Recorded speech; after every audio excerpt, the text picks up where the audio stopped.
Hey, friends, welcome back to the She Thinks Big podcast. I really feel like this is the podcast for female entrepreneurs who are done thinking small and safe and are really ready to build a business that works for them. So, today, aligned with all of that, I am chatting with my amazing client, Amanda Arcone, owner of New England Home and Interiors. And Amanda took the leap from a 30-year corporate career in commercial banking to building a thriving interior design business in a second home ski community in northern New Hampshire.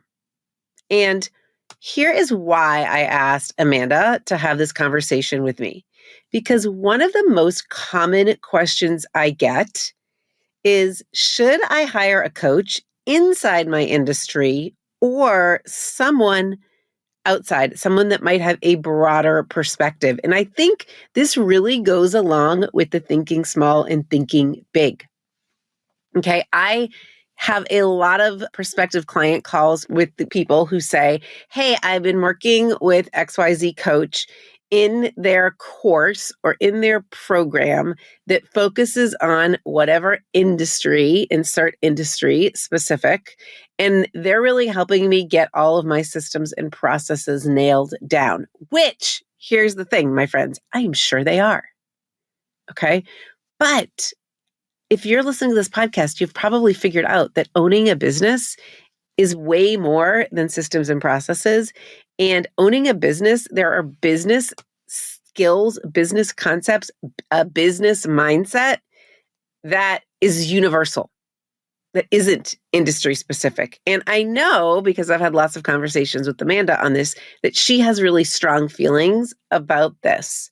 And because she's experienced firsthand why working with a coach outside her industry gave her the clarity and flexibility to really grow in a way that felt right for her. So, in our conversation, we're diving into why hiring a coach outside your industry might be the smartest move you make. Also diving into how Amanda tackled those tricky parts of business, pricing, hiring, figuring out what actually works for her.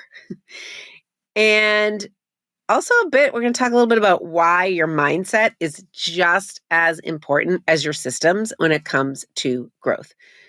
But before we dive in, I am curious, where are you listening from today? On your morning walk, trying to pull the dog away from squirrels? Are you in the car, mentally preparing for yet another trip to the grocery store? Are you folding laundry and wondering how one household can produce this many socks? Wherever you are, thank you for bringing me along. I'm going to be your friend for the next few minutes. And I really promise that this conversation is going to be worth it. All right. You ready? Let's get started. Hello, listeners, and welcome back to the She Thinks Big podcast. I am happy today to have one of my favorite clients with me, Amanda, and she's going to I'm going to let her do her own introduction because she's probably going to introduce herself way better than I ever could because she's got great things going on. But we're going to dig into it today. We're going to dig into why having someone outside your industry coach you sometimes is better than having someone inside your industry. We're going to chat about that. We're going to learn about her journey because she's really had a great run of it here. I mean, we're going different, it keeps growing, her business. But all right, I'm just going to stop now. Amanda, tell us who you are, where you are, what you do. Tell us all the things. Sure. And thanks for having me on. I always love talking to you and sharing my insight that I've gotten from myself and my own career, and then, jumping into a new industry and having a coach with you kind of come along with me. So my backstory is my name is Amanda. I own New England Home and Interiors here in northern New Hampshire and Franconia, New Hampshire. If you're a skier, you might know us as Cannon Mountain. About 2 hours north of Boston. So it's a big second home community that we serve here primarily. I'd say 97% of our clients are second home owners, or at least second home owners. I have had this business technically for 4 years. I've had a retail showroom and studio brick and mortar for 2 years. So we do all the things for interior design and decorating. We do full service, so renovations and construction, and all the fun, pretty stuff in decorating. Window treatments too is a big part of our business. Yeah, I love it. So most of Amanda's clients, she just said, this is their second or sometimes even third home. And she is in a vacation slash ski slash northern New England, if anyone's ever been to northern New England. There's parts of it that are super duper rural, right? So a lot of times I hear people say, well, my area is different. Yeah, they're all different. And this is what makes Amanda's area different where she is. So, all right, before we go into the growth of the business, I want you to share with the audience, what did you do before this? What was your professional background? What kind of work were you doing? Sure. Before that, I was in commercial banking. I did a commercial lending for quite a few years. I've had a corporate career for 30 years before I opened my own business. So I had a lot of experience working with a lot of different types of industries. And as a commercial lender and banker, part of that job is coaching and working with clients and understanding their financials and cash flow and those types of things. So I kind of knew what I was getting myself into to some degree. You don't really know until you really are in it. Right. But I understood, kind of what I needed from a capital perspective, what I knew the time investment was going to be. I had a general understanding of owning my own business. Owning an interior design business was a little bit different. I think it is a really unusual business, and I've underwritten all kinds of loans, and I've managed treasury management for a lot of large commercial clients. So I was able to take a lot of my own backstory experience, but there are some nuances to interior design that are unique, but not enough to, they weren't enough that I couldn't figure them out with kind of analyzing them against what I knew in my own. Yeah, a lot of what you did translated really well into interior design. I mean, yeah, right? yeah. I mean, I would say there's a large percentage of what you're doing in this, and I hate to break anyone's heart, but when you start a business, I don't care what it is, but it's 80% business, 20% the other stuff. Yes. I would say 20% of my day today has been interior design, like fun looking at paint and fabrics. And the rest of my day has been, I was on the phone call with my financial company. I did some other businessy related things. So there's so much that you need to have from a business perspective to get in line and in order. I wish it could have been about the pretties. There are some days that you do more of that stuff, but you are running a business. So what made you transition though from commercial banking into this? I think a lot of designers come at this where I've really wanted to do this for a really, really long time. I've flipped a couple of homes. I always did my own interior design. We had a large renovation in my last home. We bought another home, large old farmhouse that we've been slowly hacking away at. Now, of course, I never have time to work on it because I'm so busy with everybody else's projects. But, I've always had, since I was very young, and I think a lot of designers, they come at this with that mindset. Like I had this creative side of me that I want to explore. But for me, I always wanted to have a design business, but I also wanted to have a business. Yes. I didn't just want to have a design business. I wanted to have a business. I'm really interested in figuring out the business side of things, and you need to be able to hack away at that, as uncomfortable as it is. And I know you talk a lot about that at various points in the journey. Yeah. And it's continual. It will never end until the day I maybe decide to sell the business or close the business, you know. Yeah, and you use that word journey, which it totally is, right? It's a journey as you learn and experience different aspects of owning a business. So if you think back to the very beginning, what do you think your biggest challenges were on day one? What would you say the biggest challenges were then? Does it seem like a long time ago? Yeah, I know. Now it feels like so long ago. So happened. I think it was determining how I wanted to present I knew who my niche was. When people talk about developing a niche, I don't really see myself as a niche. I see the client as the niche. Like my niche is second homeowners because I think your area a lot of times should inform what your Yes. niche is. You Yes. know, don't try to go on some exploratory journey of who you are and all of that. It's like look around you Yeah, what was and the how would you describe the business landscape up there? yeah, it's a second homeowner. It's a second homeowner. So by default, if you own a second home for the most part, you have the ability to hire an interior designer. And not only do you have the ability, you actually need to hire an interior designer because you're running back and forth between Boston, New York, wherever you're coming from up to here. So you need someone to be eyes on the project and to be a resource for other resources in your area, you know, depending on what it is you're doing. So you're not just about you and what you're doing, you're about all the things that are interconnected to you. You become sort of the key, that puts all of the pieces of the puzzle together, the connective tissue of what a design project looks like. Even if it's just decorating, you still need people to deliver it and put it in the house and maybe paint the walls. You know, I'm not talking about just, you know, construction level, but even a decorating project for a room. I think you need an on-site presence, you know, the availability. And so that really determined how I wanted to approach myself. You know, originally I thought, oh, virtual design would really be great. And I actually tried a virtual design project and I'm like, that doesn't work for me. And that speaks to you kind of have to experiment in the beginning. Yeah. Just don't be afraid. Maybe virtual design could work for someone up here.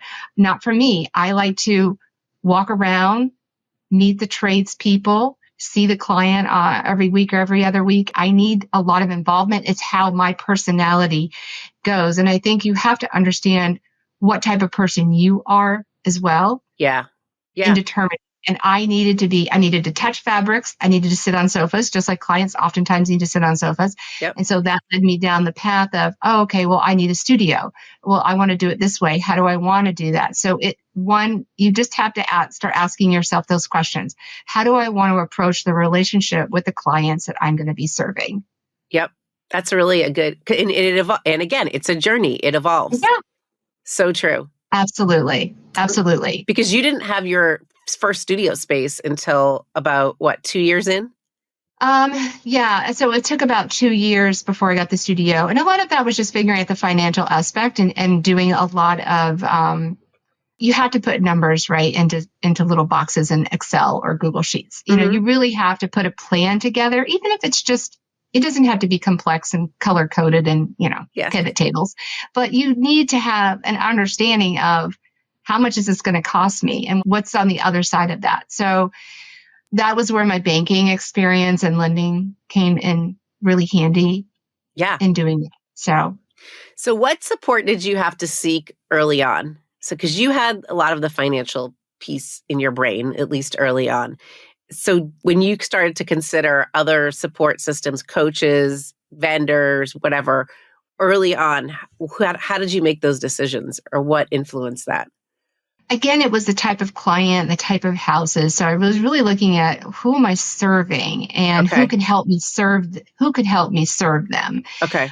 So I did do research on vendors and also, you know, I did contact you probably about a month after I signed my lease. Okay. 2 years ago. So that was a big part of it, is having someone else that I could talk to. I had been listening to a lot of interior design podcasts, business podcasts. Yes. And there was lots of conflicting information. And I think I also had mentioned to you, I was a member of Designer Society of America. That's where, through that kind of a roundabout program, received my certification in interior design because I feel education is an important aspect of Yeah. this journey as well, not just in the beginning, but throughout. And I had a lot of conversations with folks that I had met with that understood who my background was. And I decided that putting back on my corporate hat, that I wanted to have some coaching from someone outside of interior design. Okay. Because there was too much. I felt like the interior design coaches all took a hard line on one way or another. And that thinking at the time did not work for me. So I needed to seek out a coach that would be outside of that. Yeah. Hence, when you and I ended up connecting and up finding you. Right. So I think that's interesting going back to the part where we talked about the journey, right? So Mm-hmm. there is no hard and fast one way to do anything. Nope, absolutely not. And And that's the tricky part. that's the tricky, well, that therein lies the trickiest part of it all, right? So Yeah. in managing your mind around that, like, should I Uh-huh. change? I've been doing it this way. Should I change I've been doing it in A. Should I change to B? Because someone told me A was the best way to do it. And then, Right. right? So there's where also, like, there's the intersection, I think, of mindset and systems. Yeah. And there's a lot of fuzziness as you're going from knowing to not knowing to knowing to not knowing to know. So actually, I just saw an Instagram post, a reel, and there was a person describing. She was at like a whiteboard, and she had knowing and not knowing. Those were two circles on the board, and in between, she had this really squiggly line. And she called that squiggly line that connected the knowing and not knowing the learning space. And she also called that squiggly line the frustration space because Yeah. it's frustrating when you're in that knowing and not knowing. But Yeah. yet, that's where like the most magic is, right? Because Yes. that's where you get to develop what works for you. So I think sometimes, and you tell me if I'm wrong, but I think sometimes having a coach that's outside of your industry helps you get through that learning space, helps you get through that frustration so that then you can make a decision as to what feels best in the knowing space versus someone just telling you, here's how you go from A to B. I Correct. don't know. Does that Yeah. sound right? I agree. It's someone kind of straightening out that line a little bit. Yeah. And if you're a design coach and you're on camp A or camp B, they're not going to be able to get you to unwind that line to the other side. And that may be where you need to go for your own growth, and where also having a coach outside of your industry will get to know you a little bit more versus the interior design industry. So Yes. I don't need them to tell me about the design industry. I want them to know me. And so, a lot of our stuff is very personal. When you're working one-on-one, it is literally one-on-one, and different scenarios, and everyone's life is very different, and everyone's personality is different. And where you can have two people with the same identical revenue goals and the same identical business model, but where they are in their personal life, which this intersects into all of the time, it's personal, both Yep. on the client side and for yourself. You need someone that understands kind of that piece of it, and how you as me thinks, because and I think where a lot of designers get caught up, or any business owner really, is that your intuition, helping thought, feeling, intuition, those types of things need to also be vetted in the process of, and that's all that stuff lives in the squiggly line area. Mm-hmm. And I'm very intuitive when it comes to decision making, even though I sometimes question that. Oftentimes counsel with you is always around some of that intuitive thinking Yes. and the feelings that were underlying that. And so that was very, to your point, uncovering that in a more agnostic way, if you will, Yeah. Yeah. versus saying, you're going to actually run your business this way with this pricing model and this process. And you're going to, or this one saying do it this way. Because even though like model A works, because Yeah. sometimes I say, like, people will say, well, I've tried this, it's tried and true, it works. Mm-hmm. Okay, but there's also other options that work. right? Yeah. So I think sometimes I'll hear, like I'll be on a consult call and they'll say, well, I'm following so and so's method because they told me it works. I'm like, yeah, it does work. And there's also other things that could work for you, right? Who are you as a human? What's going to feel right for you? So, one of the things that you and I did lots of back and forth on is pricing, is how you're going to structure your fees. And I don't know if you want to share a little bit about that, but you came up with what works for you, right? Yeah. Yeah. With a lot of back and forth. A lot of back and forth. Well, A lot of also back and forth. experimenting a little bit too. Right. And I think that everyone should be open to that. You know, I tried one way and it didn't feel right. I tried another way. It still didn't Eh, feel right.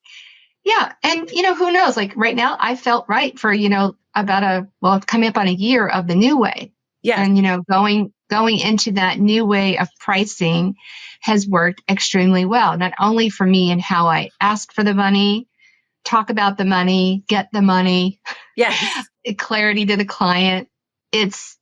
That feels really good to me, you know. yes. Now, Okay. will there be a project that I maybe make a change to that because that project demands it? We have our first large commercial project that we're going to be starting shortly.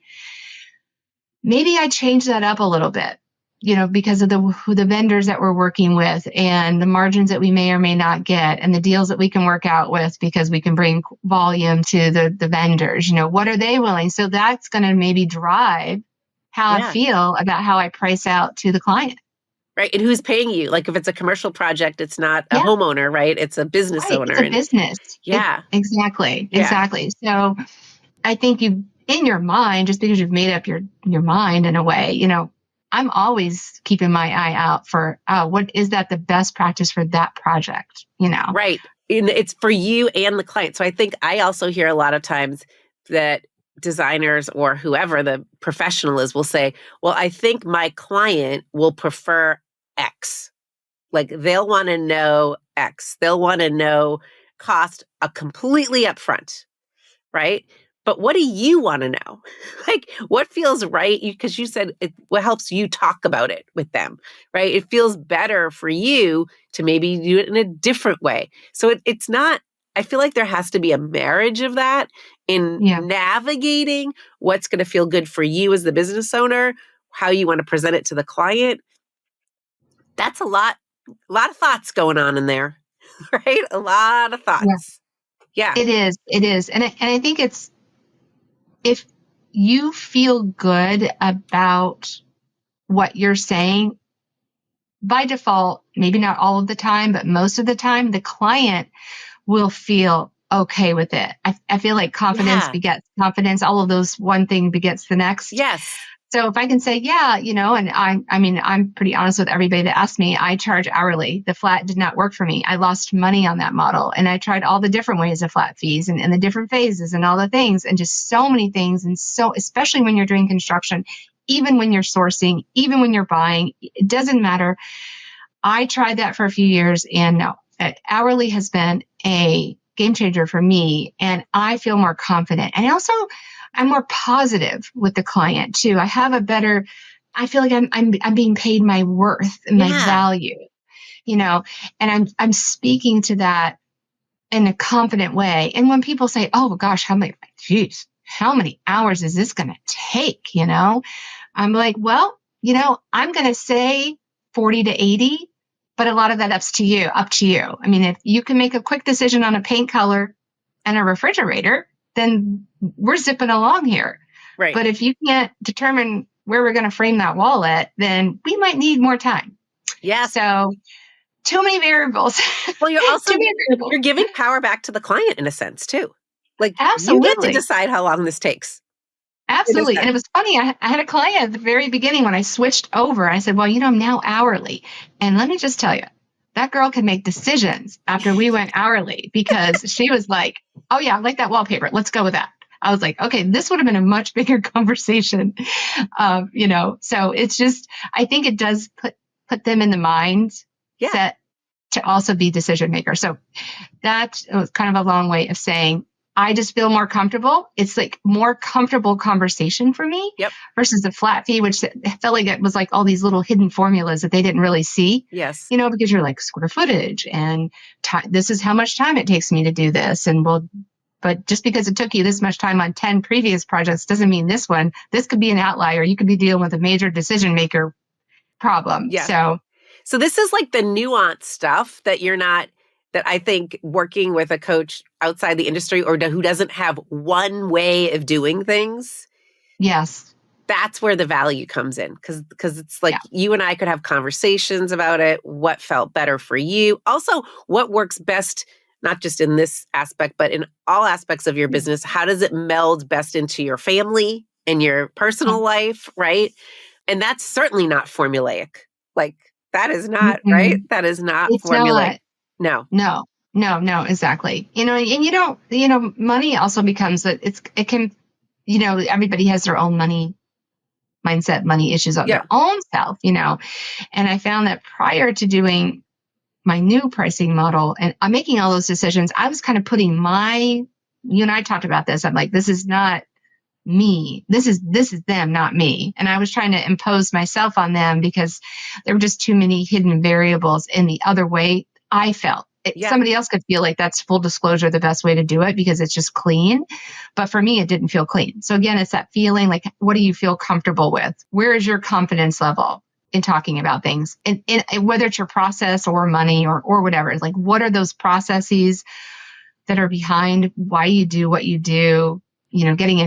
Having some understanding of that, getting in touch with that is really important, Yeah, because you're true. It's like the clarity word again, right? It wasn't clear to you doing the flat fees. And it wasn't clear to the client. You thought some people think, oh, that's going to be so clear to the client. Maybe not. Because again, it's all, yes. Yeah, it's fuzzy. It was fuzzy math. It was fuzzy math.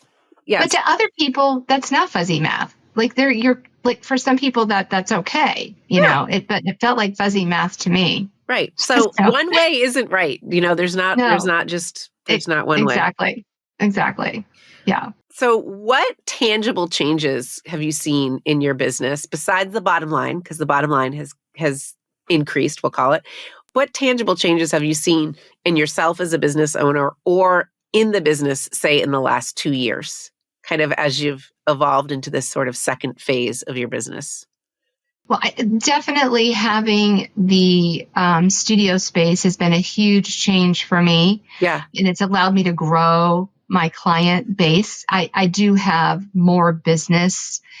So having the studio space and then having a key hire has been also a key driver in the business model, deciding to hire a window treatment designer specifically to handle that side of the business and really look at the business as 3 pieces, window treatment, interior design, and our showroom/studio. So we kind of operate those 3. Obviously, we're all under one company, but having an employee, a space, and a specific employee has been important to tangible growth for me. All right. So there's a couple other things that are very personal. Who's the right hire, right? Like thinking about who's the right person, who's going to work best with you. What are you looking for? It's not, again, it's like not a one size fit all, right? I mean, because you and I talked about that a bunch of times, like how to structure that. Like, should this person just be X number of hours a week? Should we give them a salary? Should we say it could be unlimited hours a week? All of those things are really personal. And again, it goes back to like what feels clearest to you, what feels like it aligns with who you want to be. Exactly. A lot of it is your own, appetite for risk, True. And I'm a big believer. I have a bit of an appetite for risk. And I also believe in hiring up and not down, even though I struggled through like QuickBooks and some of the financial stuff because I really couldn't find the right company for me. I finally did.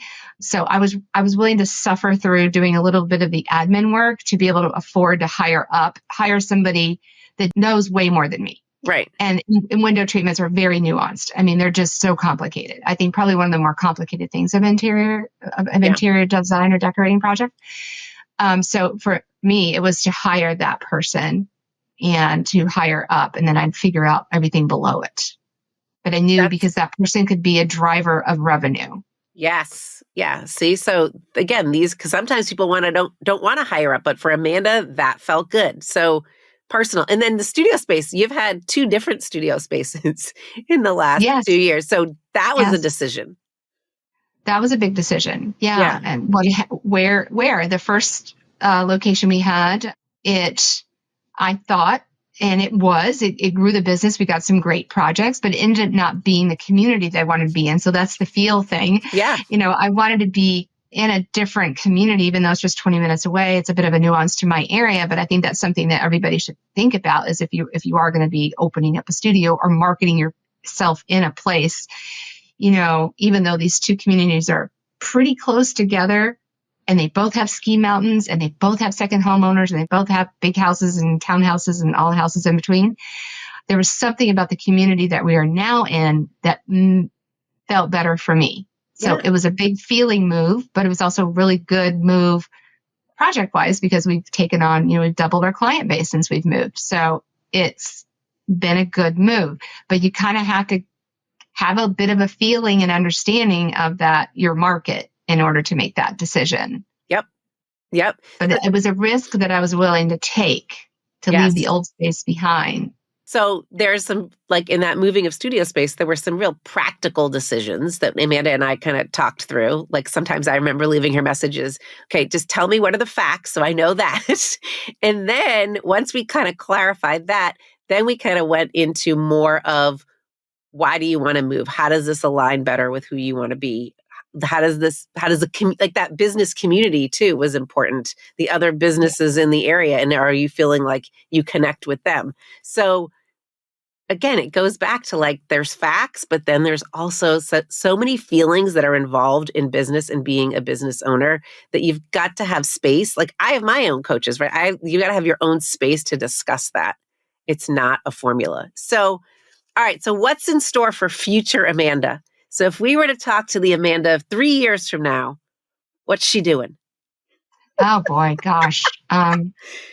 Future you. Here's future I know you. future me, I'm kind of I'm not a fly by the night type of person, but I do kind of go with my intuition. So if something feels good, I Yeah. tend to explore that a little bit, but it goes back to a little bit of risk management. So, I'd be open to taking on projects outside of my area, maybe, doing something outside of the country. I just would love to do something interesting outside of, my own immediate area. So we'll see. I keep myself open, and I think that's another thing. You can't really lock yourself into one of the things I hated about my corporate career was, every year you have your evaluation with your manager, and they're like, oh, where do you see yourself in the organization in 3 to 5 years? You're on this track or that track, and I'm like, I don't know. I don't know how I'm going to feel about you in a year. I don't know how I'm going to feel about that client in a year.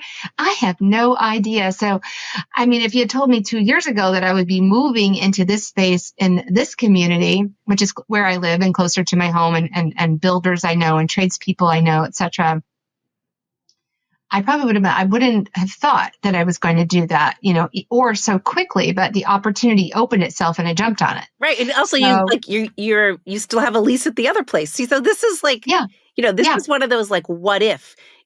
What if I sign a 3-year lease, but after 2 years, I find a new space?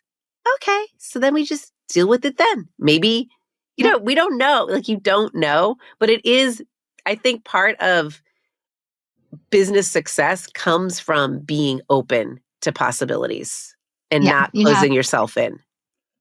Agree. You have to be. You have to be open to the opportunities, the relationships, a lot of it through your networking. I would love to collaborate with other designers. I love the idea of being a resource for other designers. We have a lot of designers that probably come up here from Boston, have clients from Boston. I would love to, how can I help you, and work with other designers that have projects going on up here. It may be challenging to get here from New York and Boston and so forth. We've kind of run into some situations where, clients are in a situation because they've got designers that they're using out in Park City, Utah, but they're trying to, do stuff here. I'm like, wow, we could really be feet on the ground, a resource. We have a showroom, clients can sit on the sofa, like all the things. So, I'd like to be more of a resource with the designer community down the road.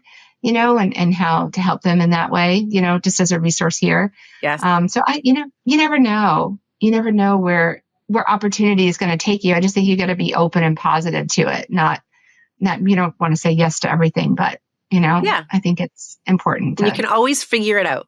It doesn't mean that you shouldn't make decisions because yeah, of the what ifs, right? It's like the what if, yeah, what if it all works out? What if it's great? yeah, I think so. So, all right, to wrap this up, what advice would you give other business owners who are hesitant about actually really honestly anything? What would you tell them when they're trying to figure out how to grow their business or who to get support from, or should they trust themselves? What do you think? Yeah, What's your I best know. piece of advice? Well, I think, obviously, having you as a coach has been a really a benefit. Obviously, it's one of the reasons why we're talking today.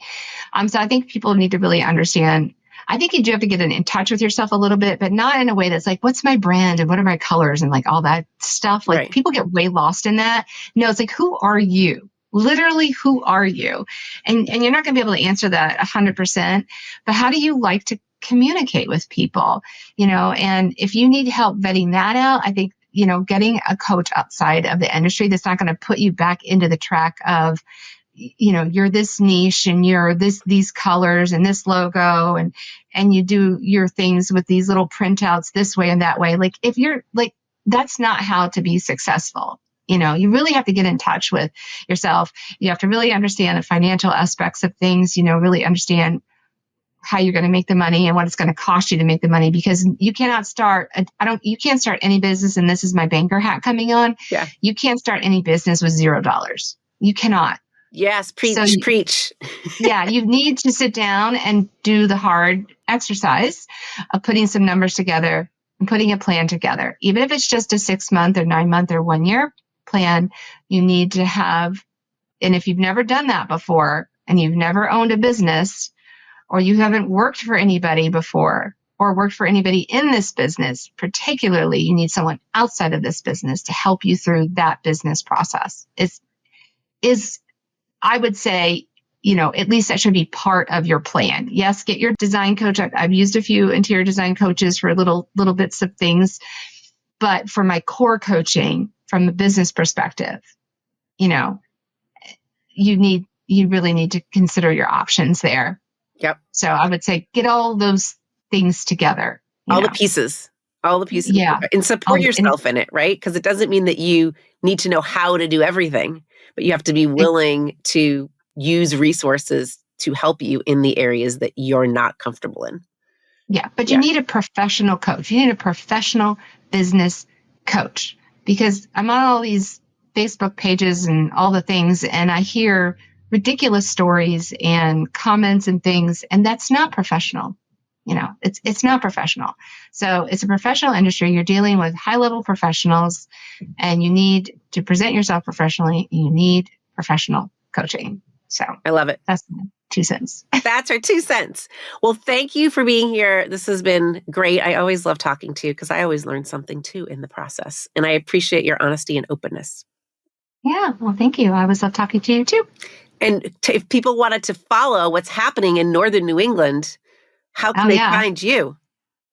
I'm New England Home and Interiors. That's just the website, www.newenglandhomeandinteriors, Instagram, New England Home and Interiors, Facebook, New England Home and Interiors, LinkedIn, New England Home and Interiors. It's pretty simple. It's pretty simple. Follow Amanda on Instagram because she has some fun stories. I like watching the snow personally because she's always snow there. At least at this time of year. Yeah, I know. I'm kind of getting over snow at this point.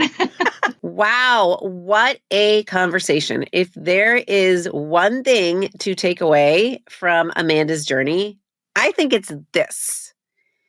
There's no single right way to grow a business.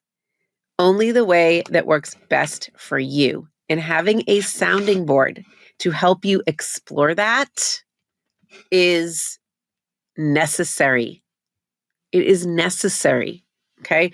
So whether you're trying to figure out how to hire the right people, restructure your pricing, even deciding where you want your business to go, not where it could go, I think that feeling good about owning a business is really about making informed decisions that align with your vision, why you started this thing in the first place. And I asked Amanda, remember, to have this conversation with me because she's someone who's told me time and time again how valuable it was to work with a coach outside of her industry.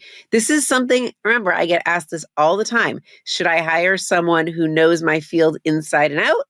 Or do I need a fresh, broader perspective? And Amanda's experience is a perfect example of why stepping outside the industry bubble can be a game changer. And here's the thing, you don't have to figure out how to run your business all alone. So, if today's episode got you thinking about where you're at in your business, let's talk. Come book a call with me. Go to Andrea's with an S, linkswithan S.com, book a call. Okay. They are free. And we'll dive into where you're at right now, what challenges you're facing, what you wish were different. And most importantly, if coaching can help you move forward, right? There is no pressure. There is no commitment. It's really just a real conversation about what's possible. The worst case scenario, you'll get on that call one mindset of thinking one thing, and you'll get off thinking another. You're going to walk away with a fresh perspective on your business. Best case, we figure out how to take things to that next level together. I like to say I can help you double your revenue and double your time at home with your family. So don't overthink it. Head over to Andrea's with an S, linkswithan S.com, book a call. And thank you for tuning in today. Whether you're still in the car, resisting the urge to honk at the slow driver in front of you, whether you're standing in the grocery store line, wondering why you picked the slowest one again, or hiding from your kids in the pantry with a handful of chocolate chips, wherever you are, I appreciate you. So until next time, keep thinking big. You've got this.